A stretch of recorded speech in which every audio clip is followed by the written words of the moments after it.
네, 시작 기도 함께 바치겠습니다. 성부와 성자와 성령의 이름으로 아멘. 삼위일체 하느님, 감사와 찬미와 흠숭을 받으소서. 주님께서는 저희 선조들로 하여금 마음을 다하여 창조주 성부를 공경하고 힘을 다하여 구세주 성자의 복음을 전파하며 생명을 바쳐 성화주 성령의 진리를 실행하여 구원을 얻도록 이끌어 주셨나이다. 저희도 주님의 구원을 전하려 하오니 선교의 열정을 지닌 일꾼들을 보내주시고 건강과 지혜와 언어의 은사를 내리시어 은총으로 모든 어려움과 고통을 극복하고 아시아 민족의 복음화에 헌신하게 하소서. 우리 주 그리스도를 통하여 비나이다. 아멘. 성부와 성자와 성령의 이름으로 아멘. 찬미 예수님. 예. 오늘 날 정말 좋으네요. 그래서 천고마비라고 그러죠? 네. 예. 무슨 뜻인지 아시죠? 네. 하늘은 높고 마누라는 살찌고.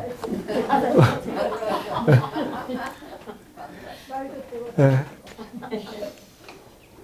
그래서 그동안에 선교의 용어, 그 다음에 그 성경에 나타난 선교 본문, 그 다음에 선교와 성령에 대해서 그동안에 이렇게 함께 살펴봤습니다. 오늘은 이제 그리스도교 선교 역사, 아무래도 이게 뭐 내용은 굉장히 많은 건데, 많은 걸 다 할 수는 없고 그래서 축약을 했고, 그러다 보니까 들으시는 분은 조금 힘드시더라도 여기 함께 하시는 분들은 유인물이 있는 게 나을 것 같아서 이렇게 자료를 좀 준비를 했습니다. 함께 보시면서 저와 함께 그 그리스도교 선교, 그러니까 로마 가톨릭을 중심으로 하는 겁니다. 에 대해서 한번 살펴보려고 합니다. 그러니까 처음에 그리스도교는 그리스도교라는 이름을 받지 못했어요. 얻을 필요도 없었습니다. 그러니까 유다교의 한 무리에게서 시작이 됐고 정말 소수였었죠.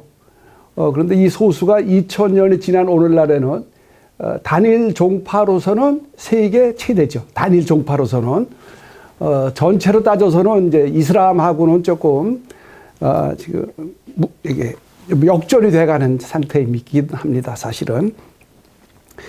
하여튼 그리스도교 선교하면은 그리스도교라는 거를 하면은 원래는 정교회까지 포함이 돼야 되고 또 개신교도 포함이 돼야 되고 그랬는데 여기서는 이제 그리스도교만 다루기로 했습니다. 그러니까 그리스도교와 비그리스도교, 그러니까 같은 예수님, 하느님을 고백하는 교파 중에서도 그리스도교와 그렇지 않은 교가 구분이 돼야 되거든요. 그거는 기준은 딱 하나예요. 크레도. 그러니까 이제 사도신경을 예배 때, 미사 때 고백하느냐 안 고백하느냐의 차이입니다. 그러니까 크레도, 그러니까 나는 믿나이다 이런 뜻인데 이거를 여기에 보면은 삼위일체 하느님, 그죠? 그 크레도, 그러니까 사도신경에 이렇게 내용을 머리로 이렇게 훑어보시면 될 것 같아요. 그러니까 하나님 성부, 그 외아들 우리 주 예수 그리스도님, 성령. 요게 이제 핵심이 되고, 삼위일체. 그 다음에 이제 교회론이 나오죠. 이제 하나이고 보편되고, 이제 사도로부터 이어오는 교회. 그 다음에 육신의 부활, 영원한 삶을 믿는 교파가 그리스도 교회예요. 그런데 성부 하느님, 그리고 예수님을 믿지만 삼위일체를 안 믿는 여호와의 증인은 그리스도교가 아닙니다. 또 몰몬교라고 후기성도 그리스도교라고 있죠. 왜 시내에서 그 까만 바지에 흰 와이셔츠 명찰 달고 다니는 그 백인 청년들, 거기는 몰몬경이라는 또 하나의 그 계시, 자기들은 성경이라고 했는데 그거 경전이 있습니다. 그래서 거기도 아닙니다.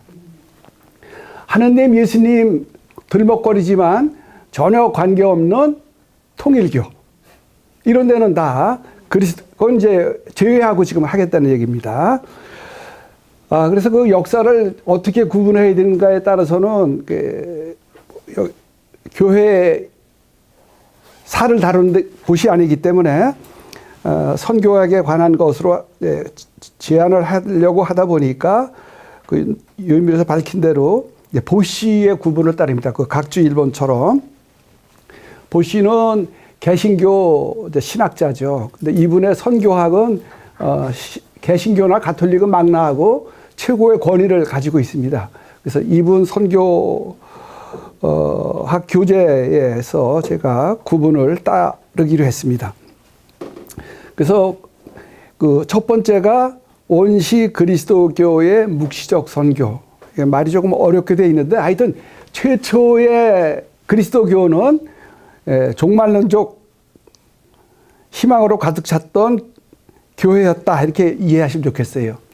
여기는 예수님이 돌아가신 이후 그러니까 AD 뭐 30년 또는 뭐 34년 이때부터 해서 100년까지의 시기를 원시 그리스도교 그리고 묵시적 그 성격을 가진 교회로 볼 수가 있겠습니다. 그래서 거기 나온 것처럼 우리 그리스도교의 선교 역사는 30년경 발생한 성령 강림으로부터 기원됐다. 왜냐하면 우리가 잘 알다시피 사도행전에 나오죠. 그 2장에서 베드로의 그 유명한 오순절 설교를 통해서 유다인들 가운데 3,000명이 입교를 했어요. 어마어마한 역사죠, 이게. 그런데 우리 그 원시 그리스도교는 유다교와 이렇게 차별성을 처음에는 두지 않았어요. 그러니까 종교 의무도 그대로 수용했습니다. 오히려 유다교와 다르다는 것에 대해서 두려움까지 느꼈죠. 큰 차이가 없다고 이렇게 생각을 했었는데 이것이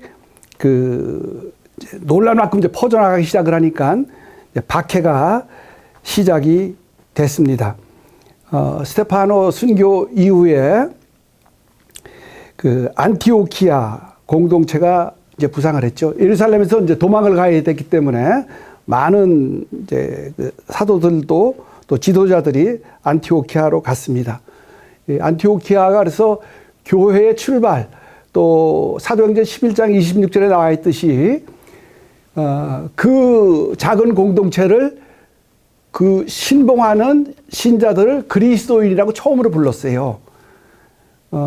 그래서 이 그리스도교 또는 그리스도인이라는 그 말은 오늘날은 뭐 이렇게 자랑스럽게 들릴 수도 있지만 그때만 해도 스스로가 우리는 그리스도인이야 이렇게 부른 게 아니라 바깥 사람들이 그 사람들을 그리스도인으로 부른 거예요.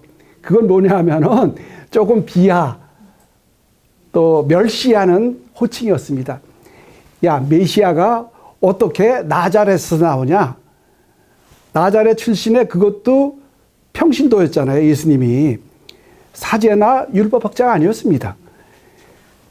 직업도 목수였어요.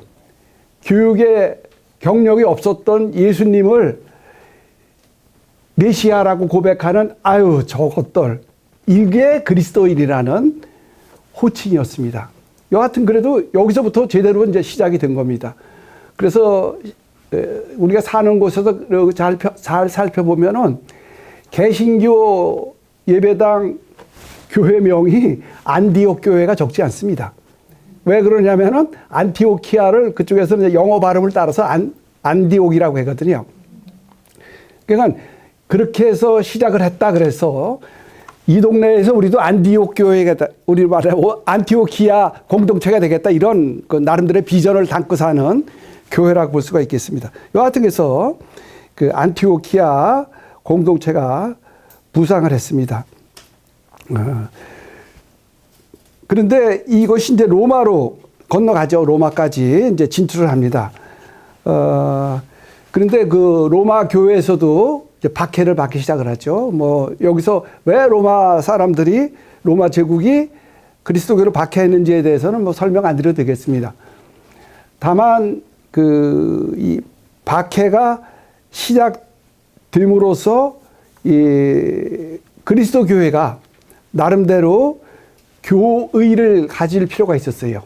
왜 우리가 이 공동체를 살아가는지, 그 다음에 이 공동체를 그냥 교회만 갖고는 안 되거든요.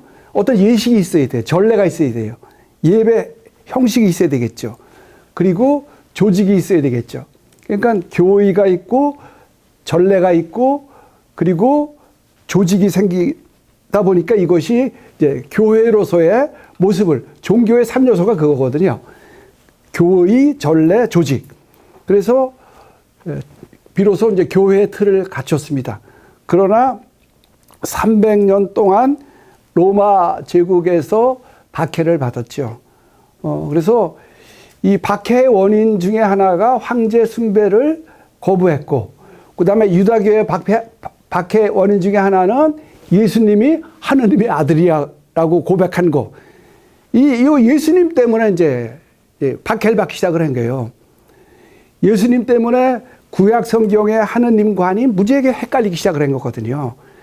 삼위일체는 예수님 때문에 생긴 거예요, 사실은. 예수님 아니었으면 이렇게 복잡하게 우리도 삼위일체 교리 이해를 얼마나 힘들어요. 그러나 그 하여튼 예수님 때문에, 근데 그 예수님이 왕이라는 거예요. 근데 이 왕을 포기할 수가 없으니까 박해의 상황을 견뎌내야 했습니다. 그래서 연중 이제 33주일, 이제 마지막 주일이죠. 이때의 축일 이름이, 오늘은 이제 마태가 대축일인데 그때 축일은 그리스도 왕이에요. 그것도 온누리의 임금이신 주 예수 그리스도 왕 대축일이거든요.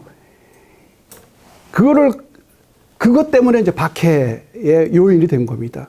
그래서 그리스도 교회는 시작부터가 전투적일 수밖에 없었습니다. 시련을 견디어낼 수밖에 없었어요. 그리고 그리스도인은 그러한 예수님을 추종하는 무리다 보니까 흐름에 역행하는 때가 굉장히 많았습니다. 지금까지도, 오늘날까지도. 그래서 그 300년까지 이렇게 박해를 받았는데, 박해를 받으면서도 어떻게 이렇게 성장을 했을까? 이것은 교의의, 그러니까 교리의 신선함 때문이었어요. 하나는 구원론이었어요. 그러니까 그 예수님이라는, 그분이 하느님의 아들이라는 신성을 갖춘 인간이 우리를 구원하셨다는 거. 보이지 않는 하느님이 보이는 하느님으로 나타나신 거예요. 이 교의 하나, 또 하나는 육신의 부활, 그리고 영원한 삶. 그러니까 이것이 근동 지방을 지배했던 다른 종교와는 다르게 신선한 충격을 주었습니다. 이것이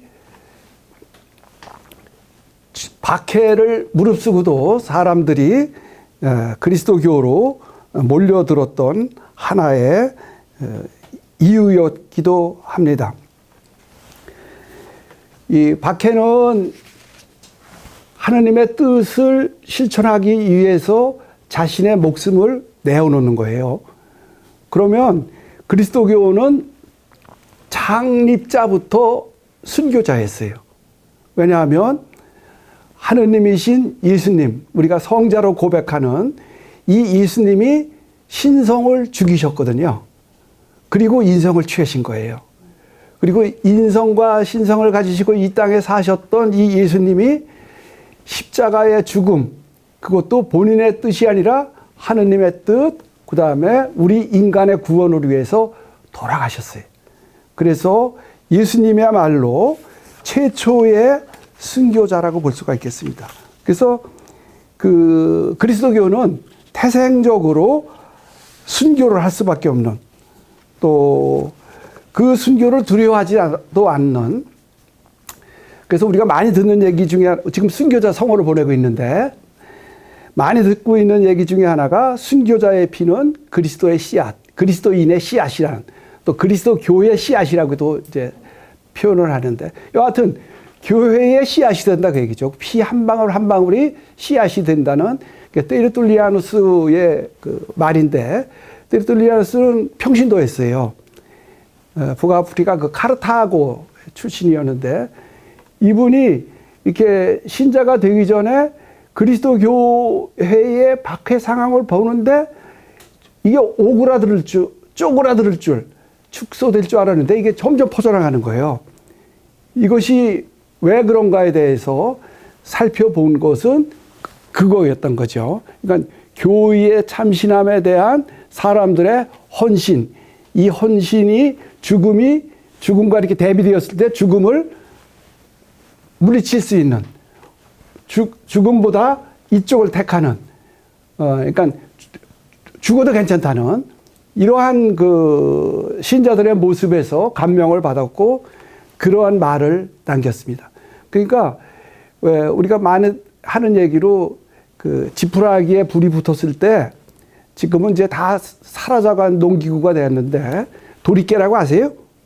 예. 수확할 때 쓰는 거. 이걸로 소화를 할 수가 없다는 거죠. 왜냐하면 그걸 치는 순간에 불티가 튀어나가서 점점 더 번져나간다 그 얘기죠. 그래서 진리는 권력의 힘으로 제압을 할 수가 없다는 거죠. 진리는 논리로 제압을 해야지, 그러니까 논리로 사람들에게 이해를 받아야지 어떤 공권력으로는 도저히 제어할 수 없다는 것을 이제 띠르툴리아노도 알았고 훌륭한 우리의 교부가 되셨죠. 뭐 우리도 마찬가지잖아요. 우리 한국 지금 순교자 성원을 보내고 있습니다만 한국 순교자들도 마찬가지였죠. 도망을 가서 신앙촌을 이루고 교우촌을 이루고 살았죠. 그런데 그 사는 모습에서 사람들이 이게 아유 저 사람들 천주교 신자들 가까이 가지 말아야지 이게 아니라 오히려 그 사는 모습을 보면서 감화를 하는. 그래서 신태보 그 베드로 같은 경우는 감옥에서의 생활로 주변 동료 깜빵 동료들을 이제 신자로 만들 수 있었을 정도로. 또 우리가 강완숙 골룸바 잘 아는데 이분은 그 죽는 순간에도 그 의연하고 아름다운 삶의 마감을 보여줌으로써 사람들이 그리스도교를 오히려 믿는 것을 두려워하지 않았다는 거죠.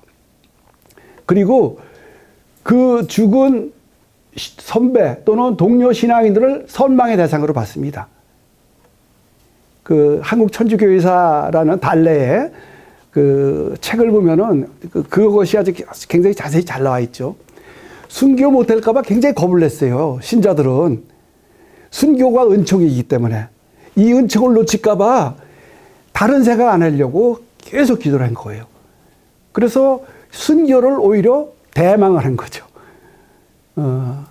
그래서 이 교의가 그래서 무서운 것 같습니다. 안다는 것이 그래서 무서운 것 같아요. 모르면 죽지 않았을 텐데. 그러니까 다 잊어먹으셨을 터인데 우리 빛나는 청춘 시기에 읽었던 이제 그 키에로 케고르의 죽음에 이르는 병이라는 그 유명한 책.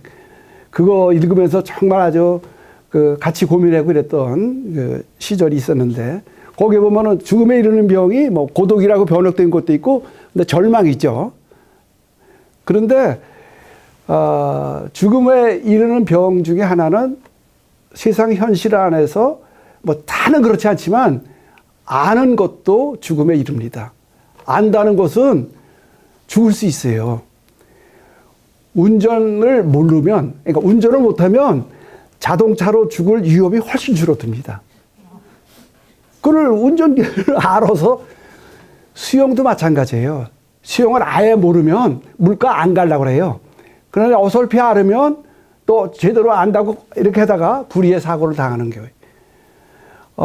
꽤 오래됐죠. 벌써 YH라는 그 노동 사건을 기억하실려나 모르겠네요. 그게 결국은 박정희 시대를 종말을 이제 고하게 만든 사건이 되고 말았죠. 근데 하여튼 거기에 그 농성에 참여했던 김경숙이라는 당시의 여공은 원래는 전라도 광주 쪽에서 동생들 뒷바라지 하기 위해서 서울로 올라왔던, 그러니까 아주 순수했던 아무것도 몰랐던 시골 처녀였는데 서울 올라와서 야학을 한 거예요.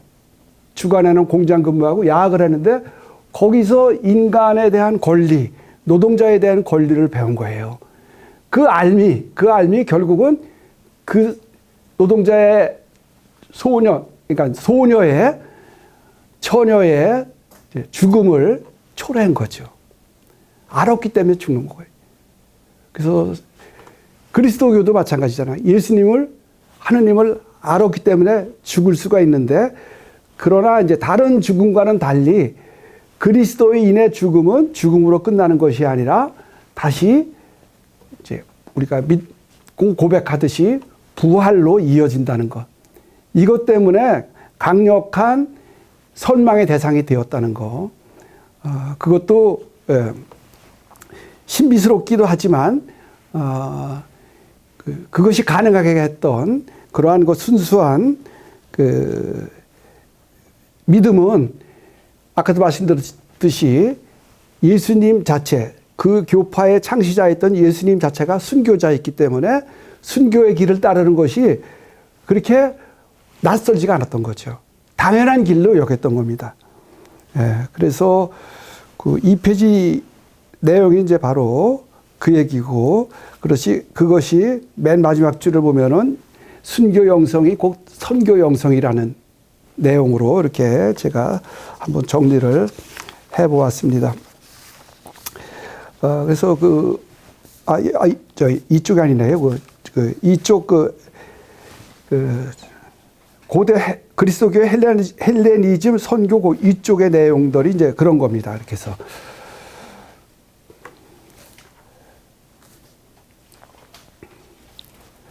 그래서 그 묵시적 선교, 그러니까 마지막 종말을 내용으로 했던 이거였기 때문에 이 세상 사는 게 끝날 수 있다고, 바로 끝날 수 있다고 생각을 했기 때문에 이 박해와 또 순교를 두려워하지 않았다는 거. 그래서 예수님도 마태복음 10장 23절을 보시면 내가 이스라엘을 다 돌기 전에 사람의 아들이 올 것이라 했거든요. 그리고 금방 뭔가 보여줄 것 같았다는 그런 생각이 들었기 때문에 바울 사도도 그 고린도전서 그 7장에 보면은 지금 상태로 살라고 그러잖아요. 아직 처녀인 사람 처녀로 살고 굳이 결혼할 생각 하지 말으라고, 각자의 상태로 지금 살아가라고. 왜냐하면은 이제 임박한 종말 때문에 그런 거죠. 근데 그 임박한 종말은 초세기뿐만 아니라 오늘날도 현재를 살아가는 우리에게도 필요한 거죠. 그러니까 이 세상이 이 현세가 마냥 진행되는 것이 아니라 이제는 우리가 뭐 하루에도 수없이 바치는 주님의 기도처럼 아버지의 나라가 이 땅에서 이루어질 수 있도록 기도하잖아요. 그게 이제 임박한 재림이죠. 그래서 그 세상 종말이 우리는 지진이 나고 전쟁이 나고 끝장이 아니라 새로운 시작이라는 거, 그것을 뭐 상기할 필요가 있다고 보겠습니다.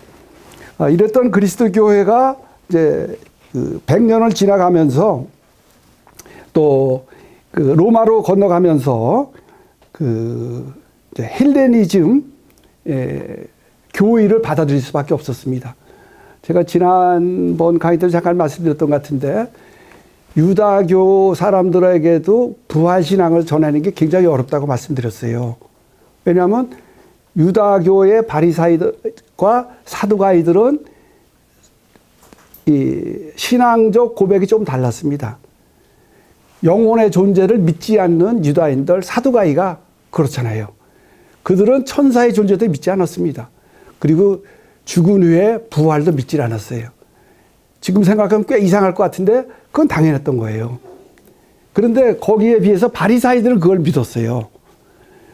그 바리사이였던 바오로가 아시아 대륙을 넘어서 그리스로 가서 아레오파고 언덕에서 그리스인들을 대상으로 최초의 선교 연설을 한 게 사도행전에 나오잖아요. 이때 사람들이 막 박수치며 열광한 것이 아니라 몇 사람만 겨우 동조자를 구했을 뿐이었습니다. 가장 큰 걸림돌은 육신의 부활, 영혼이었습니다. 왜냐하면 육신은 그리스 사상, 헬레니즘 사상에서는 육신은 영혼의 감옥이었습니다. 그런데 그리스도교는 육신이 부활을 한다니 이게 도대체가 받아들일 수가 없었던 겁니다. 근데 역설적으로 제가 수업 시작하면서 말씀드렸습니다만 육신의 부활이라는 이 참신한 교의가 결국은 그리스도교를 폭발적으로 확장케 하는 요인이었기도 했죠. 그렇게 하기 위해서는 그냥 육신의 부활을 우리가 사도 바울 서간에서 쭉 나오는 얘기처럼 그냥 써갖고는 그 당시 사람들에게 수용을, 그러니까 이해를 얻을 수가 없었어요. 그래서 결국 헬레니즘, 그리스 문화 바탕, 그 철학을 바탕으로 해서 교의를 전개한 것이 사도 바오로의 그 서간문의 내용이죠. 그래서 이제 언어가 다 그리스 말로 바뀌었어요. 신학 언어가. 우리 성경도 그렇게 원문은 그렇게 쓰여졌다는 걸 우리가 다 잘 알고 있죠. 그래서 이때를 지배했던 그 철학 사조는 신플라톤주의였어요. 뭐 이게 조금 어려운 얘기를 듣지 마시고 그냥 이거 때문에 그리스도 교회가 그리스 로마 제국의 국교로까지 될 수 있었던 겁니다. 그거는 뭐냐면은 신플라톤, 그러니까 옛날 플라톤 말고 새로운 플라톤주의인데 이 교의에 따르면 어떤 절대자, 뭐 D1이라고도 하죠. 한 존재에서 모든 생명이 유출되는 거예요. 그리고 와서 세상에서 살다가 다시 그분께로 귀환하는 거. 그러니까 유출과 귀환의 이러한 사이클이죠. 이 사이클을 로마서에도 그대로 쓰고 있죠. 로마서 11장 36절 보면은 만물이 그분에게서 나와 그분을 통하여 그분께 나아갑니다. 이게 바로 플라톤주의. 그래서 플로티누스라는 사람에 의해서 시작이 됐다고 하는데 아우구스티누스도 아주 여기에 침취했었죠. 그거 때문에 그리스도 교의가 그쪽 사람들에게, 그쪽 지성인들에게 먹히기 시작을 했습니다. 그래서 3쪽 맨 마지막을 보시면, 마지막 단락을 보시면,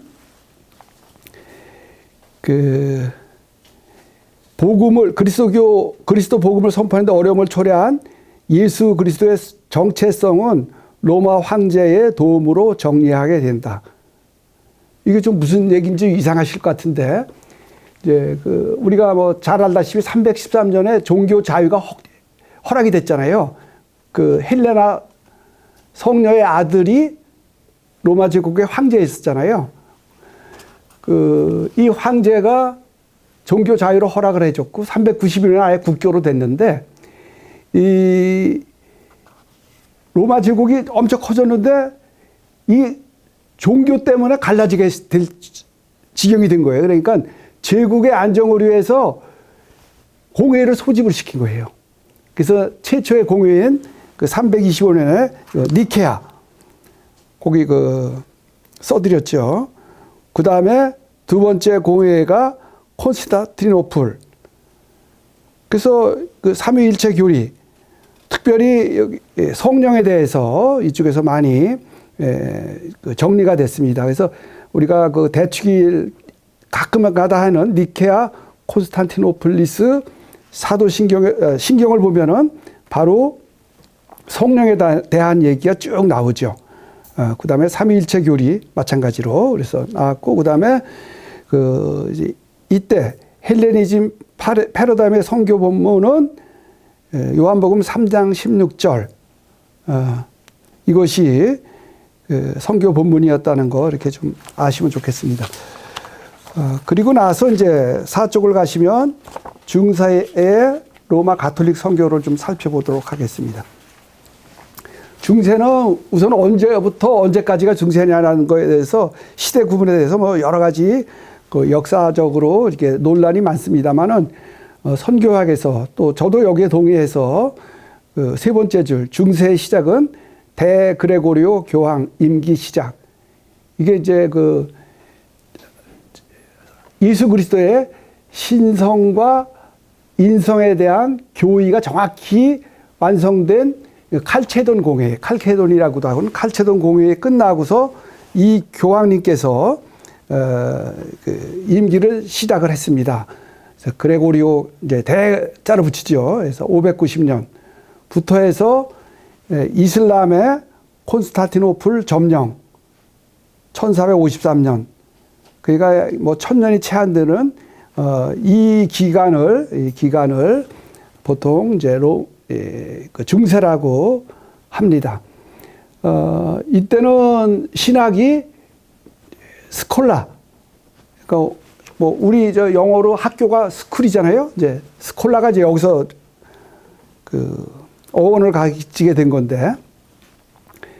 그러니까 하느님에 대해서 이성으로 하느님을 증명하려고 했던 토마스 아퀴나스, 우리가 뭐 잘 아는 그런 시도부터 해서 모든 것을 신앙을 이성의 방법을 통해서 해설하고 믿게 했던 이런 그 시기를 우리가 중세라고 볼 수가 있겠습니다.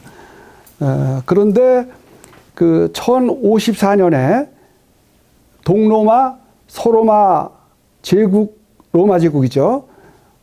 거의 비슷하게 동로마 가톨릭, 우리는 서로마 가톨릭으로 지금 알고 있는, 그래서 동서교회가 분열이 됐습니다. 이것은 신학적인 것보다는 정치적인 것이었는데, 일단 뭐 신학도 조금 영향을 미쳤죠. 그래서 동방교회는 그리스도교회의 선제, 그러니까 요한복음에 나오는, 그리고 서방교회 십자가와 구원, 구속, 그래서 바오로 사도, 그리고 그 밑에 쭉 나왔듯이 아우구스티노스의 신학이 서방교회, 그러니까 우리 로마 가톨릭의 그 신학이라고 볼 수가 있겠습니다. 그리고 그 구원론이 차이가 나기 시작을 했어요. 그래서 구원받기 위해서는 교회를 나가야 된다는 거. 그래서 그 4쪽에 그 밑에서부터 네 번째 줄, 구원받기 위한 고해성사가 정교한 틀로 제시가 되었고, 그 다음에 그리스도론과 교회론이 이렇게 분리가 됐다는 거죠. 그래서 그 5쪽에 보시면 교회 바깥에는 구원이 없다 하는 그 치프리아노의 정식이죠. 교회 바깥은 구원이 없다는 것이 정립이 됐다. 그리고 그 5쪽에 그 5번째, 6번째, 7번째 줄이네요. 그 주의 깊은 세례 준비를 강조하였습니다. 왜냐하면 교회의 충실한 구성을 만들기 위해서. 이때는 꽤 그 예비신자 교리가 3년이었습니다, 보통. 그리고 예비신자를 다 받지도 않았어요. 직업에 따라서 받기도 했습니다. 그러니까 뭐 검투사라든가 이런 사람들은 저게 될 수가 없었습니다. 그 세례 준비 기간이 굉장히 길었고 단계를 거쳤었는데 이것이 한동안 잊혀졌다가 지금 한 3, 40년 전부터 다시 부활이 됐고, 오늘날 여러분들 혹시 보셨나요? 선교분과 쪽에 계시는 분들이나 보시면 그 어려운 입교 예식이라는 책을 보신 적이 있으나 모르겠네. 본당에서 혹시 예비신자로 받아들이는 예식하는 본당 있어요? 예. 그게 이제 우리가 뭐 10월달 뭐 전교주일 뭐 아니면 전교회 달 해갖고 막 예비신자 모집할 때가 많잖아요. 거기다 보면 입교식 몇 월 며칠 이렇게 써놓잖아요. 입교식이라는 말은 정확히 맞지가 않는 거거든요. 처음에 오시는 분들은 환영식이에요. 그리고 그때는 예비자들이에요. 그리고 이제 한 2달 정도 지내서 신론을 막 시작하면서 이 사람들을 받아들입니다. 뭘로 받아들이냐면은 신자로. 그래서 그때 호칭이 예비자에서 예비신자로 바뀌는 거예요. 이게 바로 입교식이에요. 예비신자로 받아들이는 예식이에요. 우리가 보통 받아들이는 예식을 하는데, 이때 그래서 세례명도 미리 정하죠. 대부모도 미리 정합니다. 물론 그것이 세례 때 가서 바뀔 수는 있지만, 그래서 교회 공동체로 이분들을 이제 받아들여서, 그전에는 강론을 마치면 예비신자들이 미사를 할 수가 없었어요. 다 나갔습니다. 그런데 이제 받아들일 예식을 하고 나서는 조금 더 있어요. 그래서 사도신경 수요식을 마치면 사도신경 할 때까지, 조금 더 있어서 주님의 기도 수요식을 하면 그때까지. 그래서 세례를 한 6주 정도 남겨놓고 나서는 보통 사순절 시작을 할 때부터는 저걸로 되죠. 이제 수련식이 있어갖고 계속해서 뭐 해요. 그거를 마치고 나서 이제 세례를 주는데, 그런 단계를 이제 복원을 했죠. 근데 그거를 우리 현실에서는 참 힘들죠. 본당에서는. 그래도 적어도 받아들이는 예식을 했으면 좋겠다는 생각이 들고요. 꼭 한번 도입을 했으면 좋겠어요. 그랬을 때, 예비자가 예비신자로 된다는 의미가 뭐고, 여기서 이제 소공동체 반장하시는 분들도 계실 터인데, 그분들 반모임이 그때부터 나가기 시작할 수가 있거든요. 그럼 돌봄도 제대로 될 수가 있고, 그래서 이런 그 세례 준비 기간을 복원할 필요가 있다. 그것이 아우구스티누스의 주의 깊은 세례 준비 강조와 연관돼서 잠시 말씀을 드렸습니다. 잠시 쉬었다가 나머지 하도록 하겠습니다.